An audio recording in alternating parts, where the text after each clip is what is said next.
Termodinámica, cuarta parte.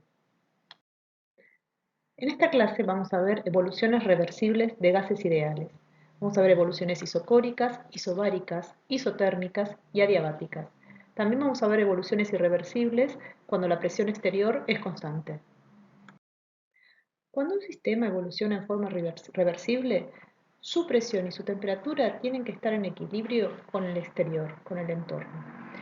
Cuando ocurre esto, todos los puntos de la evolución de nuestro sistema van a ser puntos de equilibrio. Y por eso, en un diagrama PV, los vamos a poder indicar con una flecha. Todos los cambios de las variables termodinámicas debieron realizarse en forma infinitesimal para que ocurra el equilibrio. Vamos a ver una evolución a volumen constante de un gas ideal que realiza en forma reversible. Si tenemos un gas ideal en un cilindro que no puede realizar trabajo, ¿sí? Entonces, este trabajo va a ser cero y todo el calor va a ser su variación de energía interna. Nuestro gas va a evolucionar de un estado 1 a una presión y volumen 1 hasta un estado 2 a una presión y volumen 2.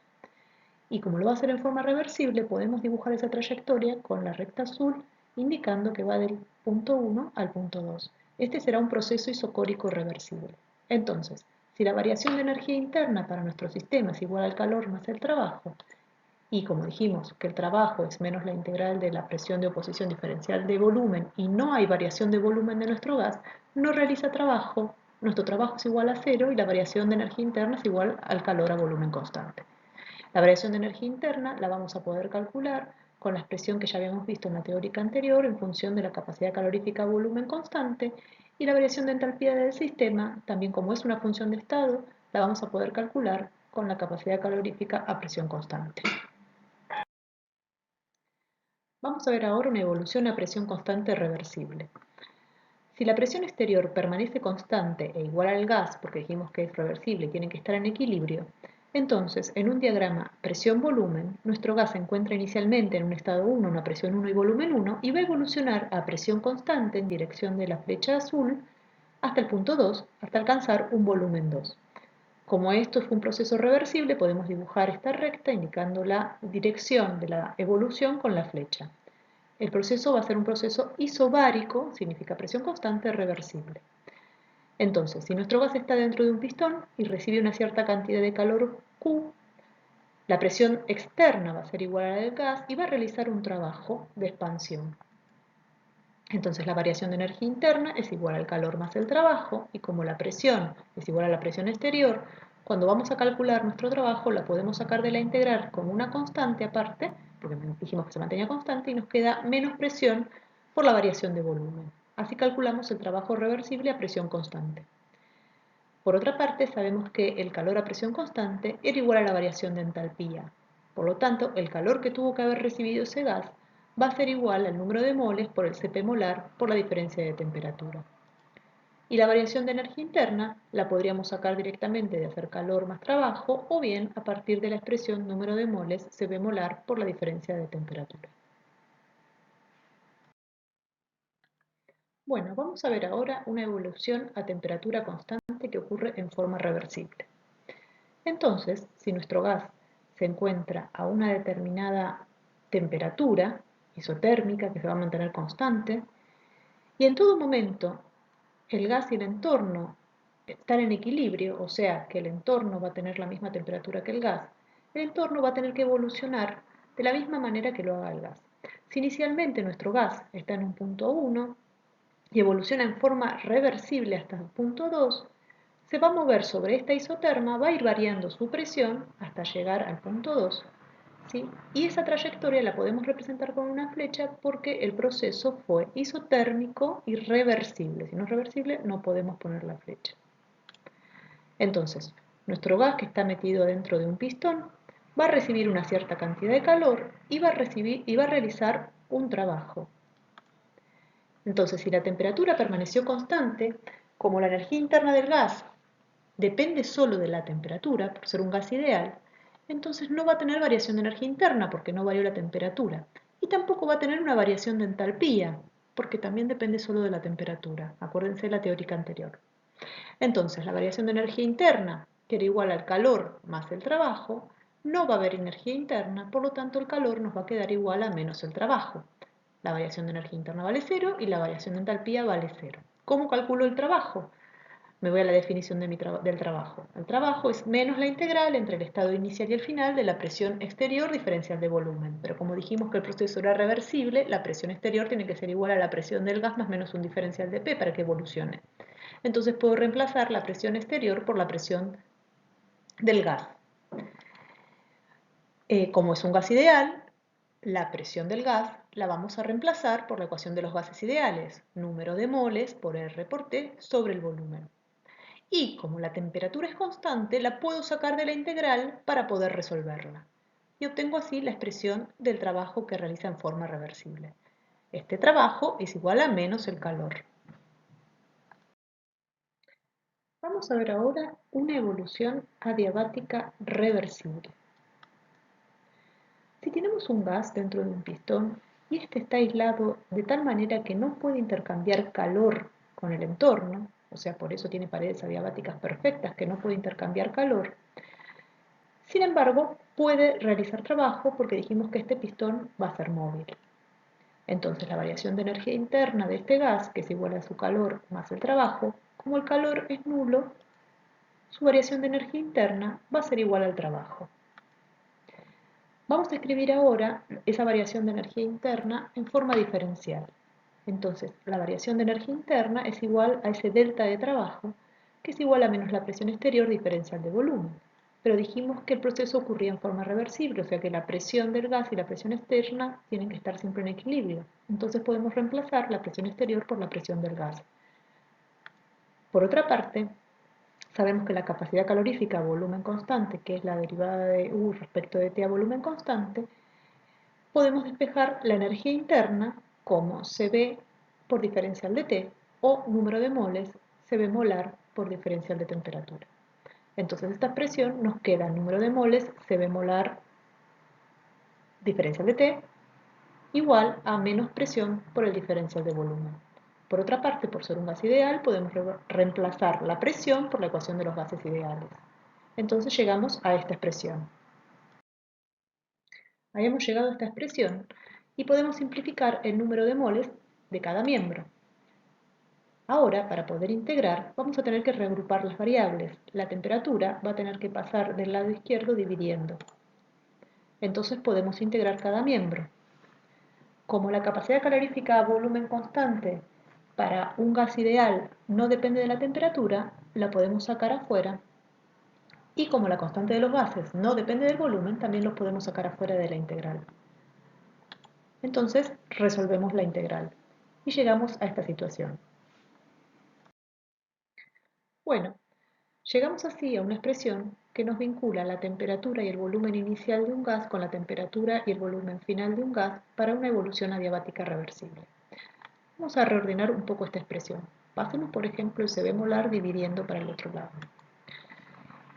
Nos queda R sobre Cb molar.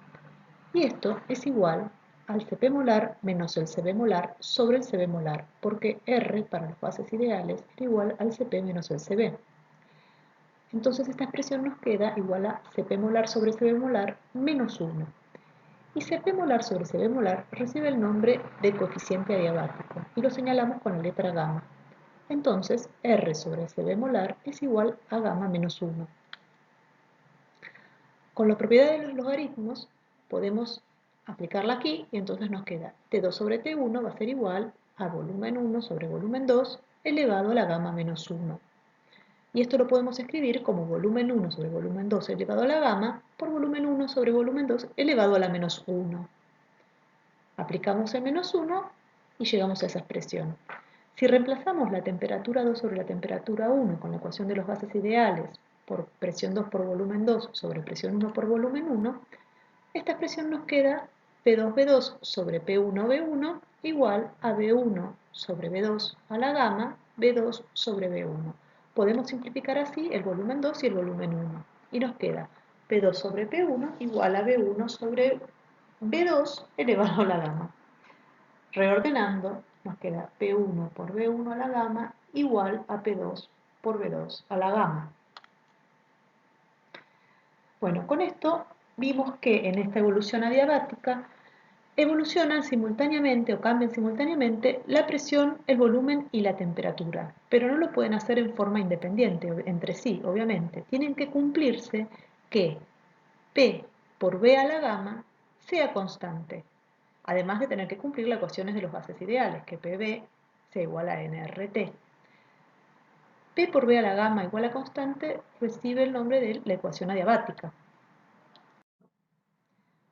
Bueno, habíamos llegado entonces que para una evolución adiabática reversible, la presión y el volumen tenían que cumplir esta relación.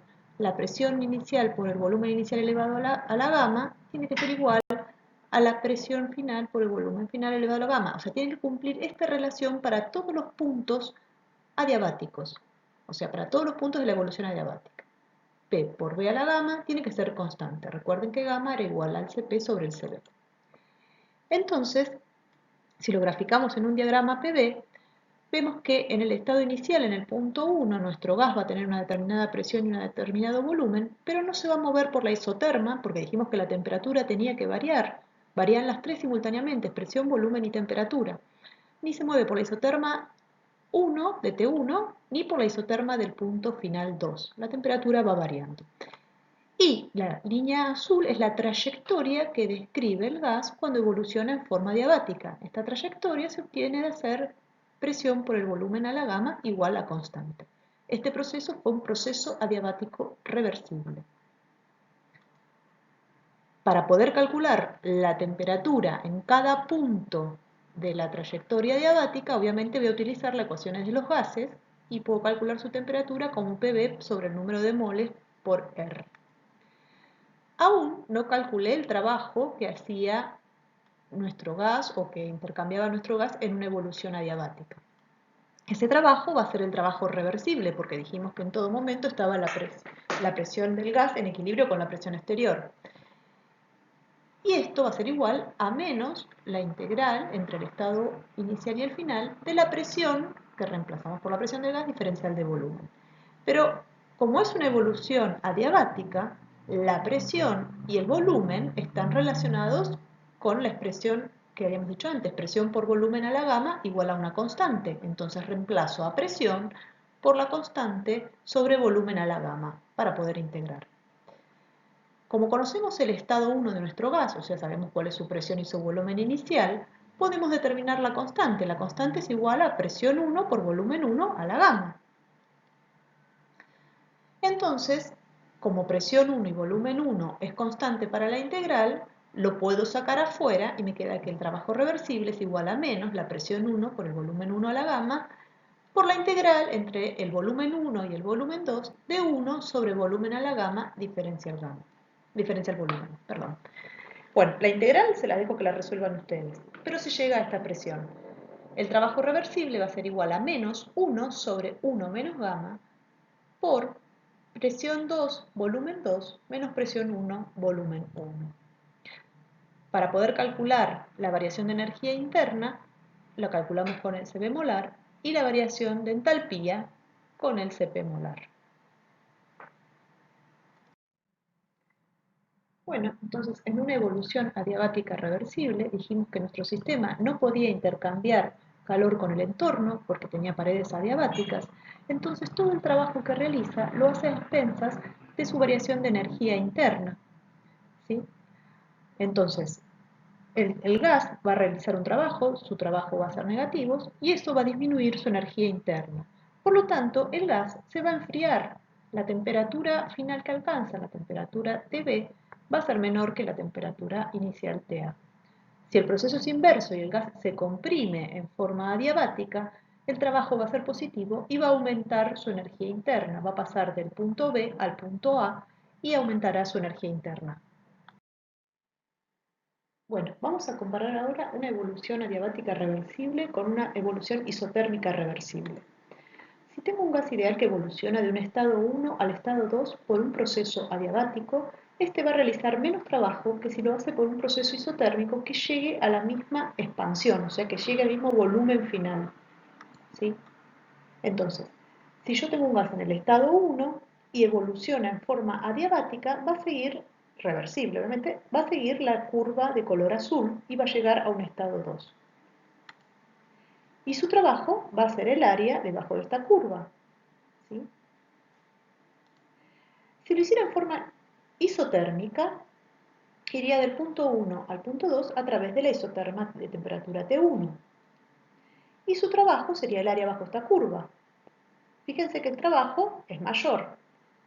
También tenemos que tener en cuenta que el estado final de la evolución adiabática no fue la misma que el estado final de la evolución isotérmica. En la evolución adiabática, el gas no intercambió calor y su temperatura disminuyó porque gastó su energía interna para realizar el trabajo.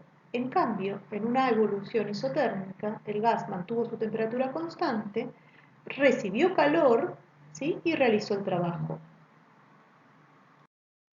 Bueno, acá le dejo un resumen de las evoluciones reversibles que vimos recién. En esta tablita tienen para cada tipo de evolución, isocora, isobara, isoterma y adiabática, cómo son la variación de energía interna, el calor, el trabajo y la variación de entalpía.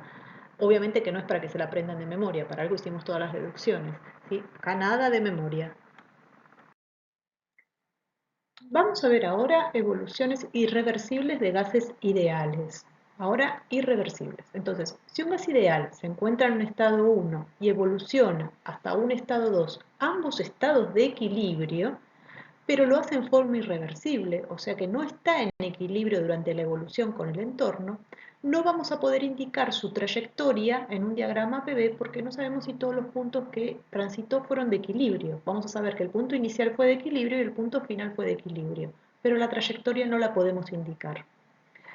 El calor y el trabajo que intercambió en ese proceso va a depender del tipo de proceso que realizó. Entonces, el calor no lo vamos a poder calcular así nomás, porque las expresiones que nos permitían calcular el calor, que eran a volumen constante o a presión constante, eran para procesos reversibles. Y para poder calcular el trabajo, lo tenemos que calcular con menos la integral entre el estado inicial y final de la presión exterior o de oposición diferencial de volumen. A menos que la presión de oposición sea constante o sepamos exactamente cómo depende del volumen, no podemos resolver esta integral para poder calcular el trabajo.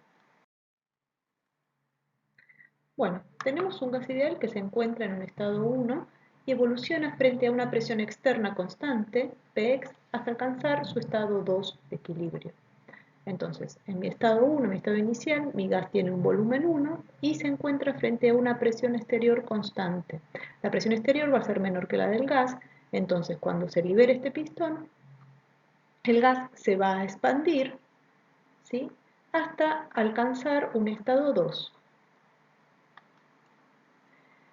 Para poder calcular el trabajo, podemos sacar la presión exterior de la integral, porque dijimos que era constante, entonces nos queda menos la presión exterior por la integral del diferencial de B. O sea que nos queda menos presión exterior por diferencial de B. Aunque el sistema en el estado 2 haya alcanzado el equilibrio mecánico, es decir, que la presión del gas sea igual a la presión exterior, o sea que el gas pasó de una presión 1, que era mayor, se expandió frente a esta presión exterior, obviamente menor, si no, no se podría expandir, hasta alcanzar el equilibrio mecánico. Pero tengo que conocer cuál fue el volumen alcanzado o la temperatura final del estado 2 de equilibrio para poder calcular su variación de energía interna y poder determinar el calor, porque no tengo forma de calcular el calor. Bueno, si la temperatura del gas se mantuvo constante, por ejemplo, cuando pasó de un estado 1, un volumen 1 y una presión de 2 atmósferas y se expandió frente a una presión de oposición de 1 atmósfera y alcanzó el equilibrio mecánico llegando a la presión de 1 atmósfera y lo hizo en forma isotérmica, el volumen final van a ser 2 litros. Entonces tengo bien definido cuál fue el estado inicial y cuál fue el estado final. Pero el proceso fue irreversible porque la presión del gas pasó de 2 atmósferas a 1 atmósfera, mientras que la presión exterior fue siempre de 1 atmósfera. Entonces el trabajo lo habíamos calculado como menos la presión exterior por la variación de volumen, ¿sí? Como fue isotérmico, pudimos calcular el volumen final. Pero como fue isotérmico, la variación de energía interna, que depende solo de la temperatura, va a ser cero, porque no varió la temperatura, entonces no hubo variación de energía interna. Por lo tanto, el calor va a ser igual a menos el trabajo en este proceso. Como la temperatura se mantuvo constante, tampoco varió la entalpía del gas. En un diagrama PV podríamos graficar la posición del estado inicial, el punto 1, y la posición del punto 2, o sea, el estado final, pero no vamos a dibujar una trayectoria a lo largo de la isoterma. Vamos a decir solamente o indicar solamente que acá está el punto 1 y acá está el punto 2, el estado final. Si queremos, podemos utilizar un diagrama indicador para indicar cómo fue el trabajo que realizó el gas frente a esa presión externa de una atmósfera y la variación de volumen que tuvo ese gas. Bueno, espero que les haya servido esta clase de evoluciones de gases ideales.